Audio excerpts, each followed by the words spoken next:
Hello guys, তো অনেক দিন পরে চলে এসেছি নতুন একটা ভিডিও নিয়ে। আশা করছি তোমরা সবাই ভালো আছো, আমিও অনেক অনেক ভালো আছি। তো আজকে নিয়ে চলে এসেছি একটা অসাধারণ রেসিপি, পুঁই পাতা। তো চিংড়ি মাছ, দেশি চিংড়ি মাছ দিয়ে পুঁই পাতা। এই চিংড়ি মাছগুলো আসলে বিলের চিংড়ি, যে বিল খাল বিলে যে চিংড়িগুলো হয় সেই চিংড়ি মাছ দিয়ে। তো এটা তো খেতে খুবই টেস্টি হয়, তাই ভাবলাম তোমাদের সঙ্গেও একটু শেয়ার করি। রান্নাটা অনেক অনেক মজা, অনেক সুস্বাদু। তো তোমাদের কেমন লাগে কমেন্টে জানিও। তো দেখতে পাচ্ছ তেলের উপরে পেঁয়াজগুলো হালকা লাল লাল করে আদা বাটা, রসুন বাটা, জিরে বাটা দিয়ে দিয়েছি। মশলাগুলো গায়ে ছিটকাচ্ছিল, তার জন্য একটু লবণ আর একটু কাঁচা লঙ্কাও দিয়ে দিলাম, দিয়ে ভালোভাবে মশলাটা কষিয়ে নেব। এই মশলার ভিতরে চিংড়ি মাছগুলো এক এক করে দিয়ে দেবো, দিয়ে ভালোভাবে কষিয়ে নিলে চিংড়ি মাছের যে একটা গন্ধ, সেই গন্ধটা আর থাকে না, খেতে খুবই টেস্টি লাগে। তো দেখতে থাকো।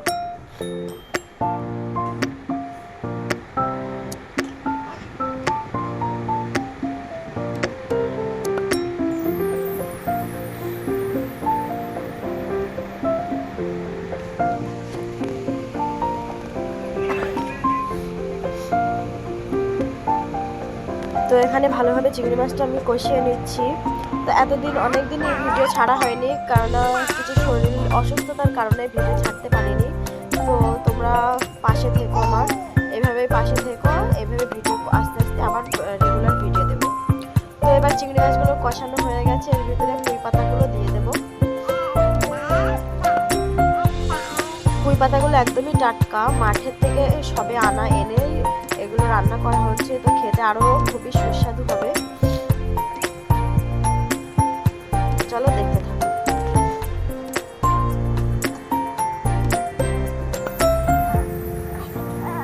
দেখতেই পাচ্ছ অনেকগুলো পুঁই পাতা, এগুলো একদম অল্প একটুখানি হয়ে যাবে। আসলে এখন বড় বড় রয়েছে বলে বোঝা যাচ্ছে না, এবার জলটা ঝরিয়ে এলে পুঁই পাতাগুলো আরও কমে যাবে।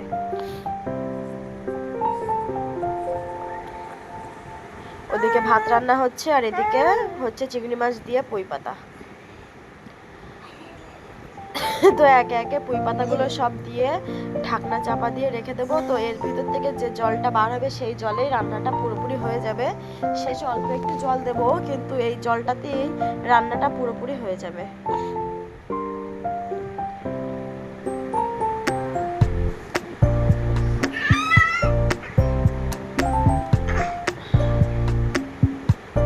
এবার ঢাকা দিয়ে রেখে দেবো কিছুক্ষণের জন্য।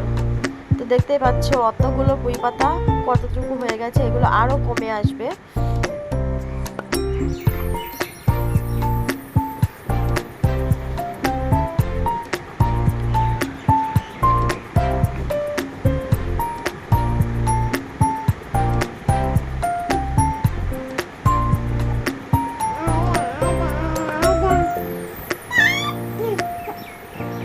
এরপরে এর ভিতরে এক একে মশলাগুলো দিয়ে দেব, কিছু এতক্ষণ দেইনি।